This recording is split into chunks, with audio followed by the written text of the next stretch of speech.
ঈদ উল ফিতর কেন্দ্র করে রেলওয়ের কেউ কালোবাজারিতে জড়াতে সাহস পায়নি বলে মন্তব্য করেছেন স্বরাষ্ট্র উপদেষ্টা লেফটেন্যান্ট জেনারেল অবসরপ্রাপ্ত জাহাঙ্গীর আলম। রোববার সকাল 10:30টায় কমলাপুর রেলওয়ে স্টেশন পরিদর্শনকালে একথা বলেন তিনি। এ সময় তিনি বলেন, আপনারা জানেন যে ঈদযাত্রার সময় প্রতি বছর ট্রেনের টিকিট কালোবাজারি সিন্ডিকেট গড়ে ওঠে। এতে রেলওয়ের লোকজনও জড়িয়ে পড়ে। এবার সেটা কঠোরভাবে নজরদারি করা হয়েছে। রেলের কেউ টিকিট কালোবাজারিতে জড়াতে পারেনি, ফলে যাত্রীদের অসুবিধায় পড়তে হয়নি।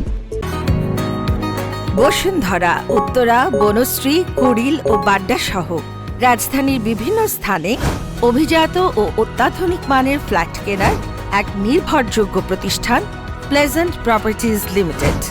তাই আপনার স্বপ্নের আবাসনের জন্য আজই যোগাযোগ করুন। Pleasant properties limited, where destiny matches eventually. রাস্তায় চাঁদাবাজি প্রসঙ্গে স্বরাষ্ট্র উপদেষ্টা বলেন, পথে পথে চাঁদাবাজি চলতো, গাড়ি থামানো হতো, সেটা কিন্তু এবার নেই। কেউ এটা করার সুযোগ ও সাহস পায়নি। পাশাপাশি আইনশৃঙ্খলা বাহিনীর সদস্যরা তৎপর রয়েছে বলেও জানান স্বরাষ্ট্র উপদেষ্টা। তারা নির্দেশনা মোতাবেক ভালো কাজ করছে। সব মিলিয়ে ঈদযাত্রায় আমরা ইতিবাচক ফলাফল পাচ্ছি। ট্রেনগুলি যেই সময় ছাড়ার কথা তারা ঠিক টাইমে ছেড়ে যাচ্ছে। কোনো ট্রেনেই কোথাও কোনো লেট হচ্ছে না, এখানে কোনো কালোবাজারি হচ্ছে না।